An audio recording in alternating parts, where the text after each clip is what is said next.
Have you ever been told that the reason your child is demonstrating more disruptive behaviors at home is because you are their safe place? I've actually told parents that myself. What is your experience when you hear those words? I would love to know, actually, if you want to put them in the comments. I would love to know what your experience is when a professional says to you, well, your mom or your dad, so it makes sense. Tell me about it. I want to know. As I was thinking more about this, I can imagine that a response could be, well, I'm really glad that I'm their safe place, but how does that help me? I am overwhelmed. I am exhausted. I don't know what else to try. I do believe that the intention behind that statement is to offer comfort. I just don't know if you receive comfort from it. Maybe you do. Maybe you're like, oh, this is normal. This is fine. And maybe you're like, great, I'm glad it's normal, but I still need help. Stick with me for a little bit today. And then at the end, I have a strategy I want to share with you for something that you can try at home. Let's say you just picked your kiddo up from school, daycare, wherever they were. You just got home and you're actually bracing yourself because this seems to be a sticky point. You can already see it in their face and you're not really sure what to expect. However, the school or daycare or wherever your kiddo was did not report any disruptive behavior at school. They said it was fine. Or if there was a little bit of disruptive behavior, it wasn't worth calling home about, right? And that's pretty typical for your kid. The behavior reports are that it's fine, and then he gets home and he or she gets home and it's less fine. I don't know your child. I don't know your family. We've probably never met. So inside my head, I'm imagining screaming, yelling, maybe a little hitting, kicking, throwing, refusing, arguing. Really, there's quite a list. It could be the opposite too, where we just don't interact. We just shut it all down. That could be a possibility too. Maybe you're getting a little sass from them and you're just not sure where to go from here. And it has been difficult for you to get recommendations because it makes sense that they do this at home because you're home. I want to pause for a minute. We're going to jump to another scenario, but I promise I'm coming back to this one, okay? Let's talk about you for a minute. You had an emotional day at work. This may be the same day, it may be a different day, but you had a day at work. It was emotionally taxing. There were surprises. There were things that were unpredictable. Other people needed your attention. Your boss came in with extra things that they wanted you to do. And overall, you were having a hard time keeping up, not just on the paperwork side, but on the emotional side. People needed you to be something and they needed you to respond in a certain way. And you did that amazingly. You did such a great job on this day. And by the time you clock out, you are exhausted. You are so ready to go home and just be done. You've hung up your metaphorical work apron and you get to go home. And you get home. Now we're parenting, right? There's children, there's people, there's noise. And you pick up a pen and you drop the pen cap. And you burst into tears. Because of the pen cap, you guys? Really? You're not crying because of the pen cap. You're crying because you had a really long day at work. There were a lot of demands, there were a lot of pressures, and you held it all together. And this pen cap that is now on the floor, and by the way, everyone's looking at you being like, dude, it's a pen cap on a floor. Come on. We're crying about a pen cap on a floor. It's not a pen cap on a floor. My boss came in with all these expectations. I did all of these things. The people in the office next to me couldn't figure out how to do this process. And so I was trying to explain it to them, but it was really hard. And I was trying to be nice when inside I felt frustrated because I thought they should be able to do it already. And there's a pen cap on the floor. Straw that broke the camel's back. It's not about the pen cap on the floor. However, for everyone who just watched this scene play out, what they saw was that you dropped a pen cap on the floor And then you burst into tears. And they literally don't understand.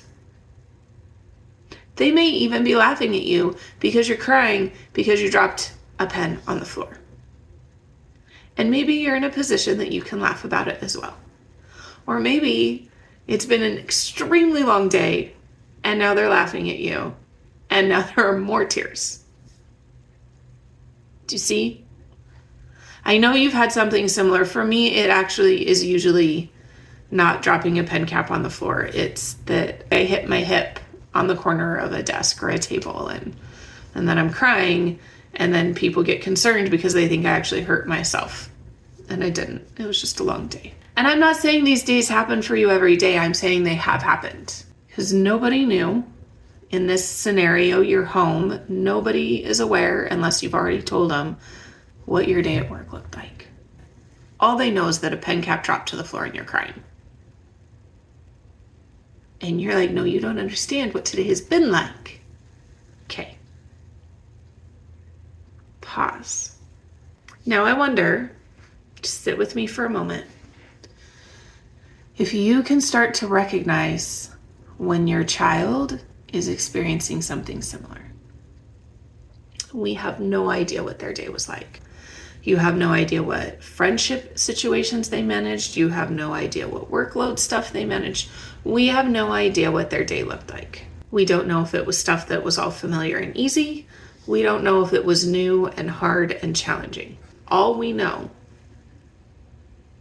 is that I asked them to put their shoes away and they burst into tears and started screaming at me. And in my brain, that is a reaction to me asking them to put their shoes away. Maybe it is. That is a possibility. Could it be possible that there's another possibility and that today was actually a really hard day and they handled it so well and now they're home and they're unconditionally loved and they are safe and they just can't anymore. They've been all day long and now they're home. Can you see in your mind how you would like your response to be in that moment? Would it be different than things you've done in the past? The last thing I want to offer you today is the strategy I promised. My recommendation is using this strategy in that space where we're just coming home, even if everybody feels okay, but especially if you can start to see the warning signs that we don't feel okay, to plan a pause. This isn't the kind of pause where I can see you're having a hard time. Why don't we have a break? This is our routine is we get home from school or work and we pause. I recommend choosing an activity that is emotionally soothing and rejuvenating for your child and for you if you're going to do it together. Maybe the two of you sitting on the couch, just sitting next to each other, is exactly what you both need. And I would recommend 10 to 20 minutes. I say 10 to 20 because it depends on the age, our attention span, so many things. You're the one that's actually going to decide. A way that you can gauge that is take your best guess at how long your kiddo can do this activity, no more than 20 minutes. And then let's say, just as an example, you decided to sit on the couch together. And at 15 minutes, your child's starting to move around more, looks like they want to get up. Then for future, we would set it for 15 minutes because that seems to be when they seem ready to go. I wouldn't go more than 20 unless you're calling it a pajama day and this is what we're doing and that is your intent. If there is still after school routine things that need to be done, I'd say 20 minutes. Again, we're choosing an activity that feels like a breather for you and for the child. I recommend using a timer. This is good for you, it's good for them. It reminds you both that there's stuff that still needs to be done and this moment has passed. I would not make it, hey, we're coming in the door, put your shoes away, put your backpack up, now let's go have this moment. Unless putting shoes away and putting their backpack away is something that is done naturally without additional prompting. If it's something you are still teaching them actively, then the shoes will stay where they are and the backpack will stay where it is. And we're going to go have this moment.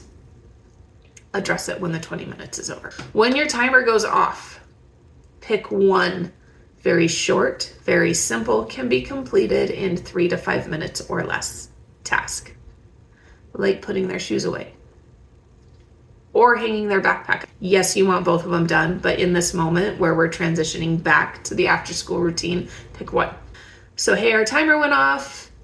How are you feeling? Go put your shoes away, and then we'll move on with our day, right? One really easy, simple, one-step task to get us back in the flow of whatever this afternoon, this evening is going to hold for you.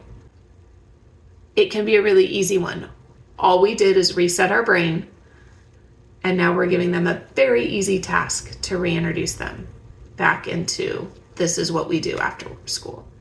So in total, I'm asking you to give it 15 to 25 minutes, a 10 to 20 minute breather, and 3 to 5 minutes to do a task. And then you are back into your normal, this is what we do after school routine. How are you feeling after this? What do you want to try?